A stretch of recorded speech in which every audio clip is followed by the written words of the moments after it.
Okay, 10 questions and answer in English about habits for better sleep. What are good habits for better sleep? Going to bed at the same time, avoiding screens, and creating a relaxing routine. 2. Why is sleep important? Because it helps the body to rest, recover energy, and stay healthy. How many hours should adults sleep? Adults should sleep about 7 to 9 hours every night. Does exercise help with sleep? Yes, regular exercise improves sleep quality, but it's better not to exercise too late. 5. What foods or drinks should you avoid before bed? Coffee, tea, energy drinks, and heavy meals should be avoided. 6. Can stress affect sleep? Yes, stress and anxiety make it harder to fall asleep and stay asleep. 7. How can a bedtime routine help? It signal your brain that it's time to relax and prepare for sleep. Why is reducing screen time important before sleep? Because blue light from the screen keeps the brain awake. What kind of environment helps your sleep better? A quiet, dark, and cool room is best for quality sleep. How does good sleep improve daily life? It increases energy, focus, mood, and overall health. Hen on Ride by Charles Bukowski. Chapter 10. Lila was a girl my age who lived next door. I still wasn't allowed to play with the children in the neighborhood, but sitting in the bedroom often got dull. I would go out and walk around in the backyard, looking at things, bugs mostly. Or I would sit on the grass and imagine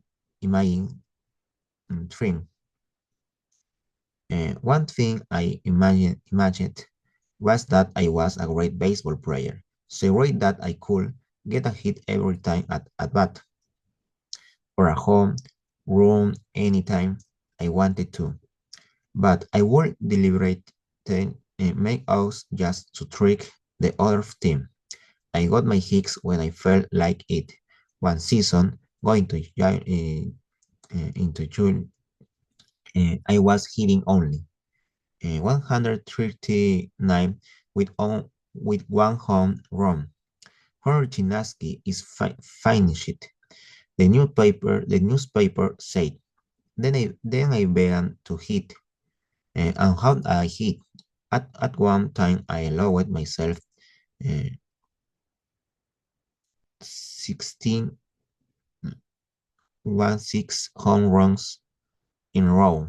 Another thing, and I batted in 24 runs in one game. By the end of the season, I was hitting 523. Elaine was one of the pretty girls I'd seen at school. She was one of the nicest, and she was living right next door. One day when I was in the yard, she came up to the fence and stood there looking at me. You don't play with the other boys, do you? I looked at her. She had long red-brown hair and dark brown eyes. No, I said. No, I don't. Why not? I see them out at school. I'm Lila Jane, she said. I'm Henry. She kept looking at me, and I sat there on the grass and looked at her. Then she said, do you want to see my panties? Sure, I said.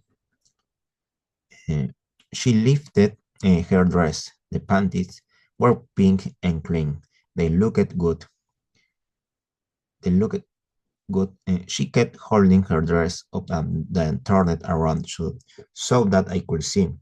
Everything looked nice. Uh, then she pulled her dress down. Goodbye, she said and walked off. Goodbye, I said, and I happened each afternoon. Do you want to see my panties? Sure, the panties were nearly always a different color, and each time they looked better. One afternoon after Lila Jane showed me her panties, I said, let's go for a walk. All right, she said. I met her in front and we walked down the street together. She was really pretty. We walked along without saying anything until we come to a vacant lot. The weeks were appearing. Let's go into the vacant lot. I said. All right, said Lila Jane. We walked out into the weeks. She showed me your panties again. She lifted her dress, blue panties. Legs stretched out her. I said. We got down in the weeks and I grabbed her by the hair and kissed her. Then I pulled up her dress and looked at her panties. I put my hand on her. Then I kissed her again. I kept kissing her and grabbed her by him. I did this for quite a long time. Then I said, let's do it. I wasn't sure what there was to do, but I felt there was more. No, I can't, she said. Why not? Those men will see. What men? There, she pointed. I looked between the wicks. Maybe half a block away some. Men were working repairing the street. They can't see us. Yes, they can. I got up. God damn it, I said and walked out of the lot and went back home. I didn't see Lila Jane again for a while in the afternoons. I didn't matter. It was football season and I was. Any imagination, I played quarterback. I could throw the ball uh, 19 yards and kick it 18, but we seldom had to kick, not when I carried the ball. I was best running into ground men. I crushed them. It took 5 or 6 men to tackle me.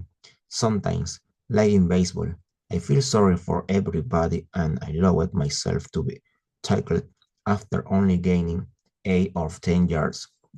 Then I usually got injured badly and they had to carry me off the field. My team would begin say 14 to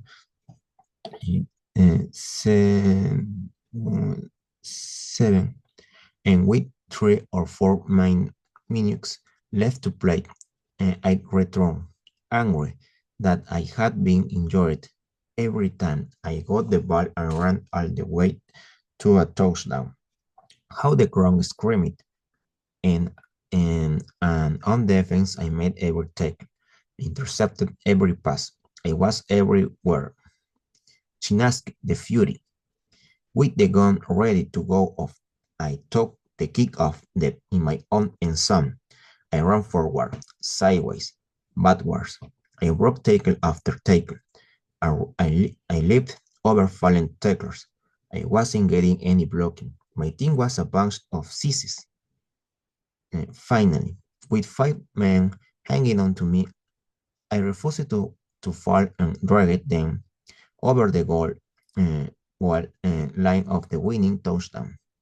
I looked up on afternoon as a big guy entered off our yard through the back gate. He walked in and just stood there looking at me. He was a year or so older than I was, and he wasn't from my grammar school.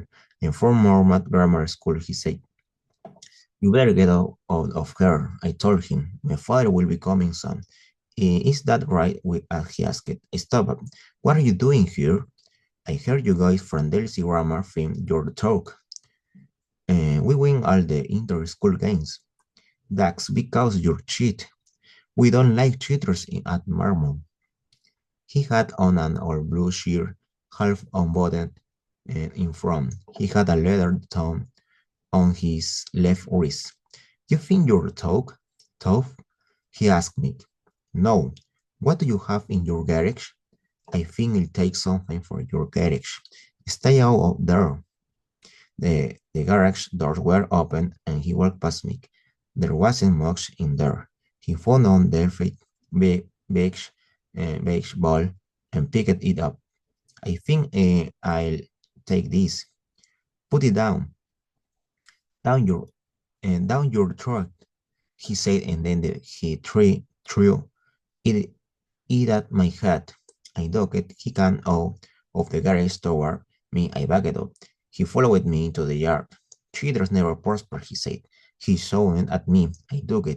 I could feel the wind um, and wind from his swing. I closed my eyes, rushing him, and started punching. I was hitting something. Sometimes I could feel myself getting hit, but I didn't hurt. Mostly I was scared. There was nothing to do but to keep punching. Then I heard my voice. Stop it. It was Lila Jane. She was in my backyard. We both stopped fighting. She took on an old tin can and threw it. It hit the boy from Mormont in the middle of the forehead and bounced off. He stopped there a moment and ran off, crying and howling. He ran out their gate and down the alley and was gone. A little tin can. I was surprised. A big guy like him crying like that. They'll say we had a cut. We never made a sound. Even the seas took their beatings silently. Though those guys from Mormon were much didn't have to help me. I told Lila James. He was hitting you. He wasn't hurting me. Lila Jane ran off through the yard, out there of the rear gate, and into her yard, and into her house. Lila Jane still likes me. I thought.